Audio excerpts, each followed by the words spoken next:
It's time now for Countywide, a special presentation of Yavapai Broadcasting News. Join News Director Paul David and News Editor Philip Catalfamo as they talk with our community's leaders, newsmakers, and people in the know. You'll hear about the hot topics in Yavapai County that affect all our lives. And now here's today's Countywide. Hello and welcome to another episode of Countywide. I'm your host, Philip Catalfamo. I'd like to thank you for joining me. On today's show, we're talking 4-H and FFA, and my guests in studio today are 4-H and FFA Expo Chairman Scott Luedeman and his daughter, Kayla Luedeman. Thank you very much for coming on. Thank you. Thanks for having us. So, first of all, I know you guys drive from Prescott, so a little early start for you, but I'm happy that you're both here. Let's talk a little bit about the history of 4-H and FFA. Okay. Well, 4-H originally started as an agricultural program. It started in the schools in the early 1900s. The teachers seen it as an opportunity to teach sciences, which today we have STEM, and it's heavily involved in that curriculum today. So they started about 1902, bringing the agriculture into the classroom. A lot of the kids were working on farms for their parents, and not only did it help teach them the sciences, it gave them some lessons for lifelong skills to help their parents on the farm. In 1912 or so, the 4-H club started forming as an official club. Mm-hmm. And then in 1914, the government made the National Cooperative Extension System. Today, the 4-H programs fall underneath the National Cooperative Extension at the county level, okay. State level and county level. About 1936, there was about 1 million kids that were enrolled in 4-H at that time. Wow. Again, that was primarily all agriculture based, not getting into what it is today, and I'll get into that in a little bit. So today, the program's run by a land-grant college. Okay. It has to be run by a land-grant college in every state, and our land-grant college is the University of Arizona. Okay. So every county has a cooperative extension office. A lot of times they do gardening, master gardener classes, food prep classes, that kind of stuff in the community, and one of their roles is to oversee the 4-H program. So at the county level, you're going to go to your local extension office to get involved in it. So this is kind of like the beginning of those, we have those STEM programs like you mentioned. It's sort of the start. Why do you think a program like this stuck around for so long? Obviously with technology, we're getting a little bit more advanced, but these programs like this happen to stick around for a lot longer than that. Yeah, I think like everything else, in order to stick around, you have to evolve a little bit. Mm-hmm. Like I said, it originally started primarily agriculture. Mm-hmm. Today, it's depending on the community you're in. It's more heavily weighted towards agriculture. Like in Yavapai County, we do have a lot of agriculture versus these others. But the 4-H has evolved to include things like rocketry, robotics, even sewing, all kinds of different programs that can benefit a kid even if they're not into the agriculture. With that, it teaches them life skills to move forward into a job or community involvement for that child or individual. So Kayla, we'll start with you. Why did you get involved, and how did you get involved with 4-H? Well, my dad had done it, and then he ended up just taking on the expo committee, mm-hmm.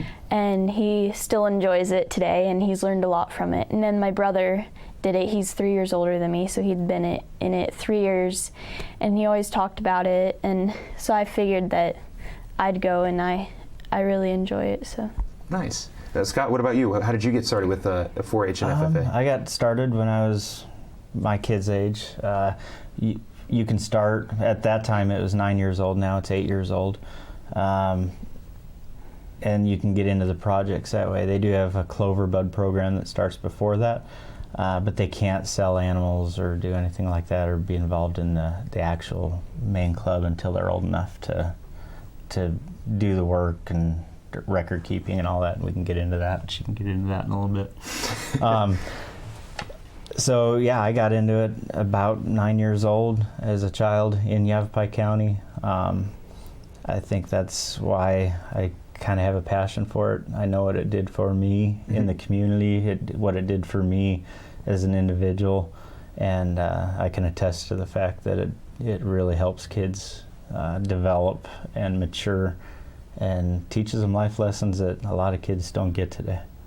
Kayla, what is your favorite part of being? Well, you're not a part of 4-H anymore, right? Or you still are? I'm still part of it. You still are. Okay. Yeah. Are you still currently the club president, or you were? No, I'm still currently the club. How's that? Well, let's talk about that. How's that experience been for you being the club president of 4-H? It's been pretty good. We have community club meetings where we just go over business, and so every the first, second Wednesday of every month, I get to start the meetings and just announce everything. So that's pretty good. I get to introduce people to the club. So, yeah. Nice. Well, what's your favorite part about being a part of that? I guess the leadership. Okay. I get to learn a lot of leadership, give back to the community through it, and then I also get to teach younger kids about the importance of leadership so that they can grow up to just do better stuff for the communities. Did you raise livestock, or were you some of the other programs that are there? No, I raised livestock. What'd you raise?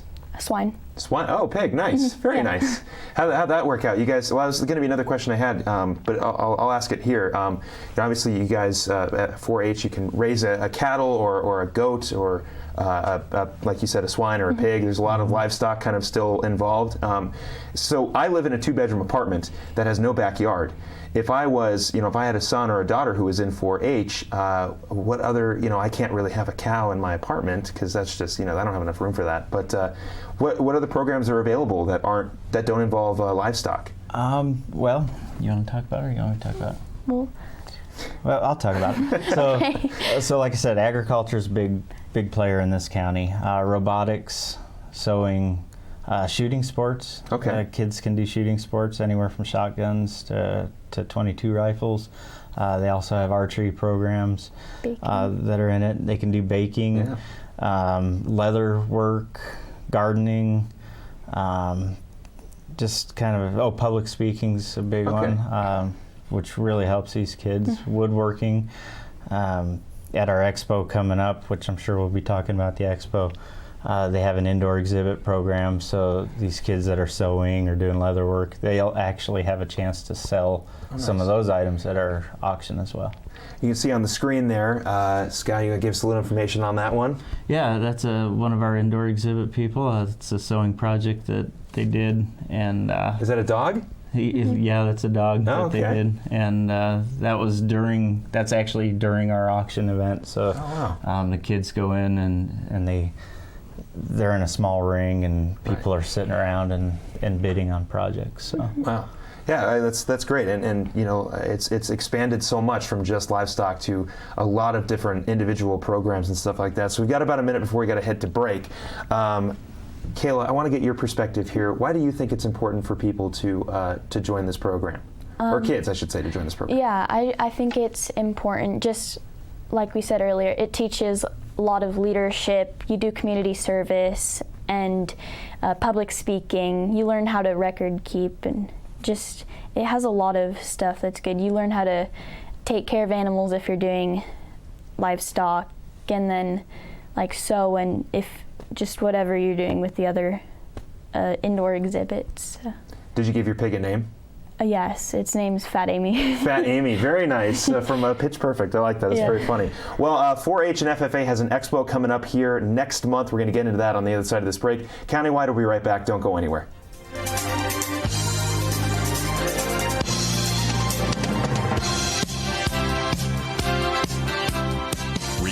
Repair, replace. Regenerative medicine is the process of creating living, functional tissues to repair or replace tissue or organ function lost due to age, disease, damage, or congenital defects. Dr. Forrest Lanchbury and the team at Sedona Regenerative Medicine specialize in finding relief for patients suffering from chronic pain. Contact Sedona Regenerative Medicine to learn about anti-aging medicines that will help your body heal itself. 928-282-2520 or SedonaRegen.com. Starting in the late 1920s, Grandpa Gettle and his brothers laid the groundwork for what would become a family legacy. Almost 100 years and 100 patents later, Gettle's High Desert Mechanical continues to raise the bar of quality heating, cooling, and plumbing products and services in the Verde Valley. Call Gettle's High Desert Mechanical Heating, Air Conditioning, and Plumbing at 567-2200 or online at GettlesHDM.com, providing solutions for your comfort. Don't settle. Get Gettles. With too many senior homeowners falling short in their retirement dreams, there may be great news for you. A reverse mortgage may be the answer. The flexibility it provides may help you with your retirement dreams, peace of mind, and quality of life in your retirement. For your in-home, no-obligation consultation, contact me at 928-225-7418. That's 928-225-7418. Or you can find me at Facebook at Jim Hostler, Reverse Mortgage Specialist. Hi, this is Lori and Melissa from Sedona Soul Spaces. We are the premier source for all your interior design, decorating, and staging needs. Every day people ask, why didn't I call you sooner? Let us use our passion, creativity, and experience to make your life easier. Don't make costly mistakes. Call us and we will help save you time and money. We offer full-service interior design, custom furnishings, complete home staging, turnkey vacation home packages. Sedona Soul Spaces, creating extraordinary spaces that delight your soul.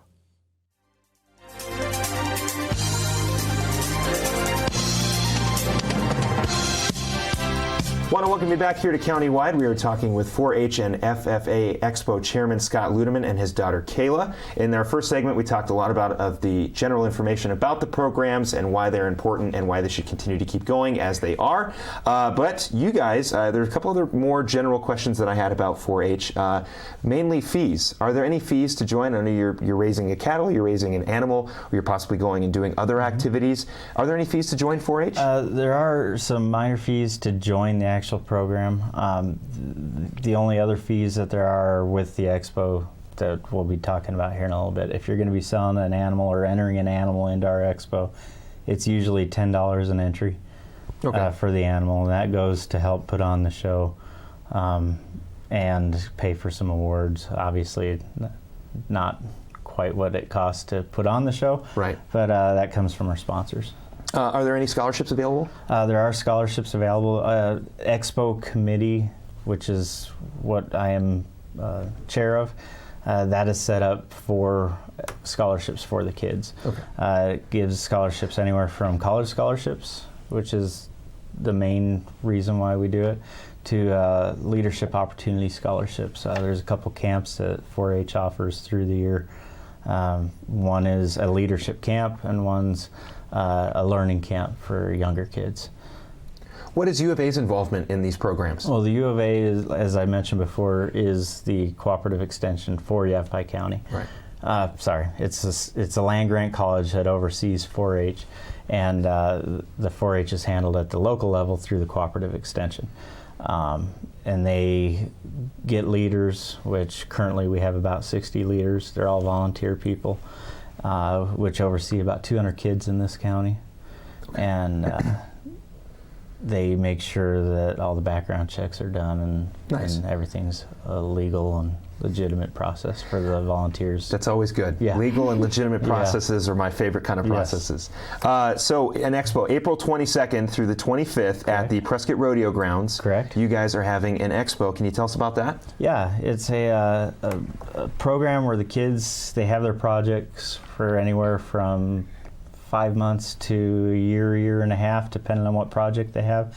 It's the culmination of their hard work that they put into their projects. And it's split up into two segments. One's a show, and one's the other part's the sale. Okay. So all these animals are getting sold at the auction. You can see a photo right there on your screen. It is, I'm assuming, one of the auctions. There's a very large pig there, and one of the representatives from 4-H or FFA getting ready to show off the animal and send it off to auction. So for those of you who are listening on radio, I'll give you a little bit of a visual description of that. It's a very large pig. Correct. But and we've got some cattle there. Yep. Some steers. Okay, very nice. Some steers on the screen there. We've got Lambs. some lambs. See, I have trouble with distance, so I can't really see that well, which is great. But got some lambs there. So a lot of livestock and a lot of stuff outside of livestock as well. As you mentioned, leather work. We saw a picture earlier of somebody holding up a leather dog face that they made. Yeah, sewing project, leather. Yeah. We pretty much, all the market animals are shown in this expo. Anywhere from goats, lambs, as you saw, pigs, steers, poultry, rabbits. Some kids show eggs as their project, and all that's presented and sold at the auction. So getting more into the expo, what are some things that you want to make very clear about this expo? Well, the expo is set up for, like I said, for the kids to really show off their hard work that they've done through the year. This is their project. Most of them, after the first year, a lot of times the first year, the parents help pay for some of the project because they don't have the money to start with. After that first year, the kids are hopefully gaining some money off of these projects and putting it back into the project. And a lot of them save for college. That's completely up to those kids on how they save that money. So they spend 2 days of competing against each other. Their animals compete as an animal, and then the kids compete against other kids in their showmanship abilities. Right. And then the culmination Saturday, that's our auction. The buyer barbecue at 10 a.m. So for the buyers that want to come and support these kids. And then at noon, the auction actually starts and the fun begins at that point. And the kids get to go and kind of unwind a little bit, and a long, stressful week is coming to an end for that. Kayla, what has your experience been with the whole auction process? The auction process has been good. So it's kind of stressful because you have to get ready, you get your animal ready, and you wash them, clip them, make sure that they look nice, and you go out into the little ring. A lot of times it's a little stressful because they know where the exit is, so they're like bolting out of there trying, but everyone bids on your animal and it's good. How can people get involved with the expo, Scott? You can go to the website. If you go to the Extension Office website, which I believe you're going to be putting up on it should be popping up on the screen here. We've got a couple here. We've got the one that's up there right now is arizona.edu/4H/Yavapai, which is got some information there. And then obviously the Facebook page, Yavapai County 4H FFA, facebook.com/Yavapai County 4H FFA as well. A lot of information on the Facebook page. Correct. And then our expo website is extension.arizona.edu. 4H FFA show and sale. Expo show and sale. Yeah, and then obviously the general websites are 4H.org and then FFA.org, but the ones that you just mentioned are more county specific. But kind of getting back to the expo, if I was a buyer, what do I need to know before I go in there? Well, one thing you need to know, you don't necessarily have to be there to bid. If you are interested in it, you can bid on a project. They call it an absentee form, which is also on these. If you want further information, feel free to email us. You can email us at yavapaicountryexpo@gmail.com, and we can get you more information or those forms that you need. The other thing as a buyer, you can go in with multiple people and split an animal. Some people don't even keep the animal. They give it back. At that point, they pay whatever price that they're saying that they'll pay. The difference between the market value of that animal and the price that they pay is what they're going to pay, and then that gets put back in a buyback program. The other thing that you need to know, you never have to take the animal home. You can pick whatever processor that you'd like it to go to there, and once it's paid and you say where you want it to go, we take care of the transportation for you to that processor, and then they call you and ask you how you'd like it cut up. Quickly here, what about, I think we've got just about a minute, but what about sponsorships? Obviously there are sponsor opportunities for people who want to do that. Where can they go to do that? Sure. Sponsorships, like I said, it goes to run this expo, anywhere from awards to day-to-day needs of the expo. That you can go back to that email address that I told you, Yavapai County Expo at gmail.com, request some sponsorship information. We have multiple levels of sponsorship, but in reality, any little bit helps put this on, and anything left over goes to the scholarship funds, which goes directly back to the kids. Fantastic. Yeah, so again, April 22nd through the 25th at the Prescott Rodeo Grounds. That is the 4-H and FFA Expo. If you're interested in purchasing an animal or just want to go down there and check it out, feel free, do so. We're going to take a quick break. When we come back, we're going to keep talking with Scott and Kayla Luedeman about 4-H and FFA. Don't go anywhere. Countywide will be right back.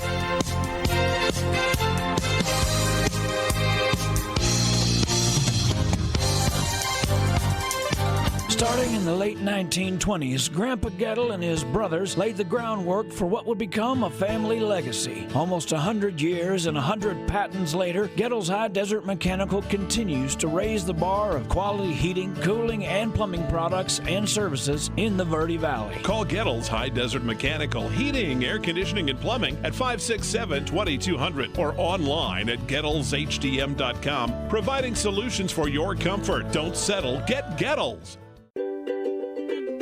Hi, this is Greg at Verde Solar Power. You know, Arizona has lots of clean, renewable sunshine, and we want to help you take advantage of it with our quality solar installations, and we offer to beat any written offer on a residential solar electric system. So bring us your electric bill and let us show you how solar power will save you money. We're located conveniently here in the Verde Valley and are dedicated to helping the valley go solar. So remember, the energy solution comes up every morning. So I just moved in with this family, and it's embarrassing. The little one, he likes to go outside and crawl around in the giant litter box. I don't know what he's doing. I mean, I was born and I knew how to use the litter box. Look at that. That's disgusting. Oh, poop already. You're making me nervous. Oh, okay, I can't look at this anymore. I really hope he grows out of this, for his sake.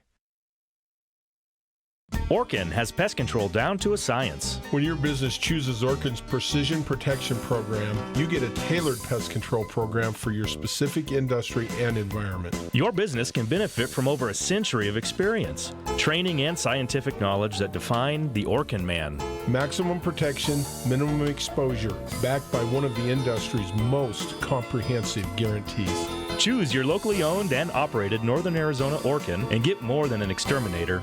Get an expert.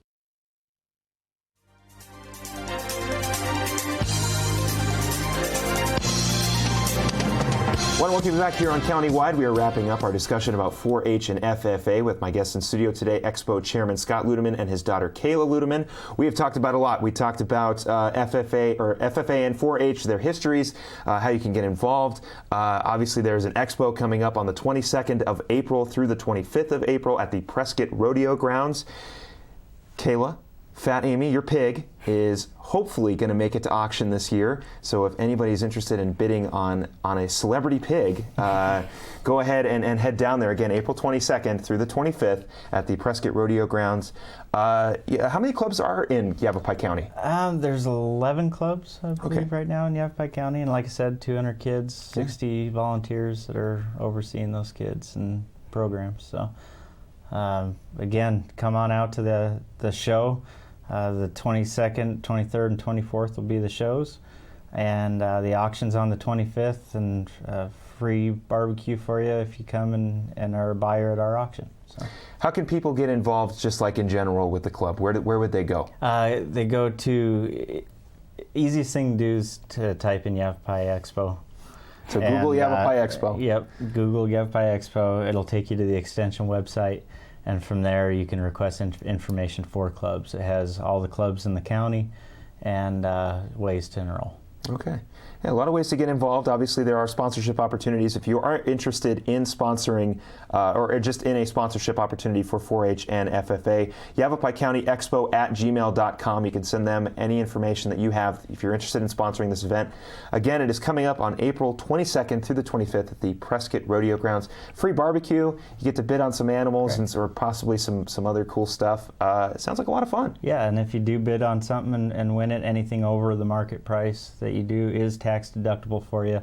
Obviously, you have to consult your tax professional to make sure that fits your needs, but anything over market price is tax deductible because we are a 501c3. Can people donate just in general? I forget, that's a good question. Can people donate as well to 4-H and FFA? Correct, okay. Yes. They can donate, like if they wanted it to go to Expo, they could donate to Expo. If they are wanting to donate to 4-H, they can go to the Extension office and put it into the county however they see fit. Scott, thank you very much for coming on. Kayla, thank you. Best of luck with your pig. If you want to check out Kayla Luedeman and Scott Luedeman and their pig Fat Amy, and you want to bid on her, go down there to April 22nd through the 25th. Prescott Rodeo Grounds is the expo. Go check it out. Want to thank you for watching and listening. I've been Philip Catalfamo, wishing you a great rest of your day, and we'll talk to you again next time.